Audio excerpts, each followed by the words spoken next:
keeping an eye on other teams as, the playoffs are a week away? I mean, not really, to be honest. I think, we know we can beat anybody, and I don't think it really matters who we play. It's more knowing we just got to be better and focus on ourselves and the things that we need to improve on. So, I mean, I haven't really paid much attention to it. It always, shakes itself out at the end. It's hard to, go in with the mindset of who you think you're going to play, and then teams lose, and, all these teams are within, 1 or 2 games apart. So it's been really, interesting to see who's, clinched and made it, and saw Golden State did, so I was really happy for them as an expansion team. But, no, I mean, just focusing on ourselves. How do you as a team sort of stay calm, especially when there are narratives about how there isn't a lot of time left for you guys, and there hasn't been a lot of time with everyone together?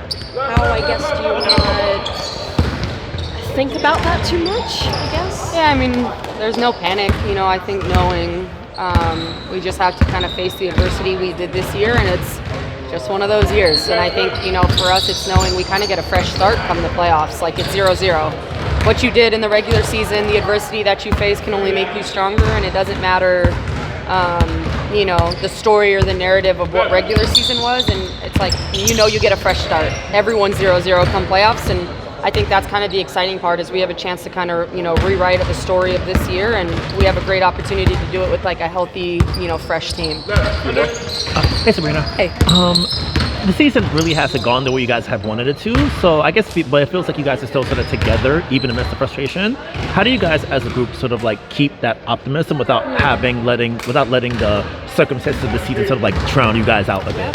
Yeah, that's that's a big part of it, and I think having a team that's been through highs and lows together really helps. This isn't a super new team, and I think that's why we've kind of been able to weather the storm. I also think we all understand the circumstances that we went through this year. I think if we've had our full roster and this was the year we had, I think it's one of those things where we're probably not smiling as much as we are, but it's one of those things where you play sports. Things are going to happen that are out of your control. It's kind of part of why when you do win, everything's just, that much sweeter, because so many things have to go right in order for you to win. And, this year I think we've just known we've kind of been dealing with a lot of players coming in and out for a long period of time, and kind of crucial players to our team. So many different starting lineups, so many different, things that we've had to go through. And I think for us, it's just knowing we're right where we want to be now, and I think it's just focusing on the now, not worrying about all that stuff that is out of our control, and knowing it'll make us better in the long run.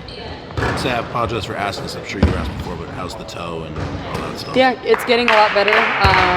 Was able to get the treatment that I needed, and obviously the rest that I needed. But feeling better, and just got to be able to play through whatever I can. I have a scheduling question. I have a colleague who is going deep on the scheduling and is hoping to talk to a scheduler. So I wanted to know, there was a period this year where you guys had an 8-game homestand in a row. So what did you make of that time, and was there a point where you thought, oh, well, maybe we could have used those home games later because there was so much other time on the line? Yeah, I mean, I think when you're in it during that time, it's amazing, because you just know you get to settle in, and you're at home. Obviously, All-Star was in between there, so he still traveled a little bit. But then you get to August, when you're on the road the whole month of August, and you just know it's kind of gonna come back and bite you somewhere,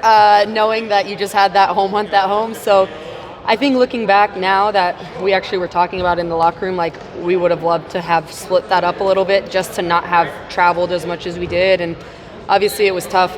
August, for most of it, we had 8 or 9 people, and we were just on the road and long road trips, right? We did 2 West Coast swing, so it's just we were gone for a long time. And when you're with 8 or 9 people, it's just kind of that oh man, everyone's beat up, everyone's tired. It'd be nice to sleep in your own bed. So I think for us, looking back, it probably could have been used a little bit later, but you obviously never know going into the season what that year is going to kind of look like. You guys typically play better at home, and obviously there's this new playoff format, so it's 1-1-1 that first series, so you'll get that second game at home. But how much does that mean to you guys? You have your first home game for a little bit for a while tomorrow.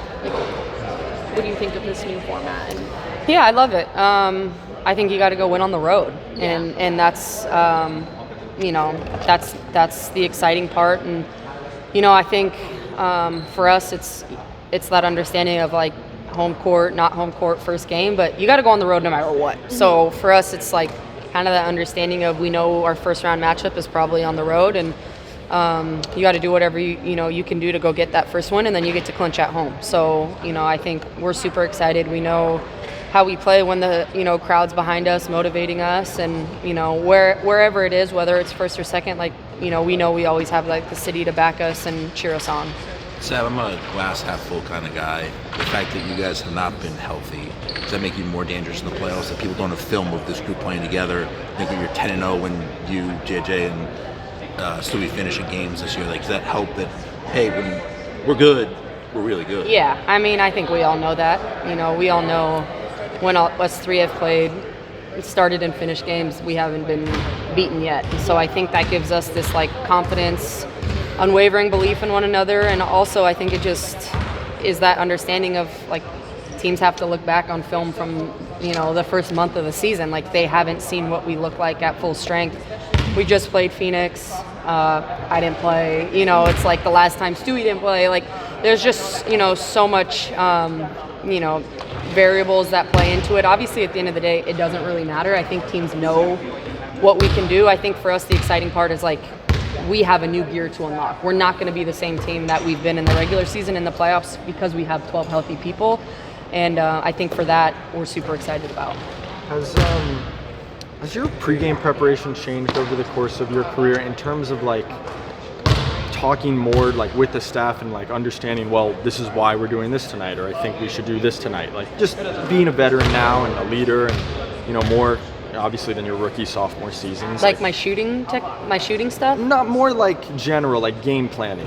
Like, this is why we want to do this, or maybe I think we should do this. If it's changed at all. Yeah, I mean, I think my pregame shooting, no, because I'm superstitious. But I think the prep, we just know how teams are going to defend me, and we know how teams are going to defend the post, and we know, kind of, there's so many different variables now. It's not, very one-dimensional. There's teams that trap, there's teams that deny, there's just teams that do so much, particularly with me at the point guard position, and there's a different way you have to prepare for those types of schemes to get everyone on the same page. And I think we've been able to really hone in on that. Coaches have been super mindful of knowing like how we can attack different pick and roll coverages, and what they're doing in terms of me. I think a lot of the year they've been like in a no leave on me, so I've been a screener, and I've been getting my teammates open, not only out of the pick and roll as a ball handler, but setting screens because they don't want to help off me. So it's been allowing people to go downhill. So just finding different ways to kind of try and be unguardable, and they got to give up something. And so I think it's getting everyone on that same page. Thanks, Seth.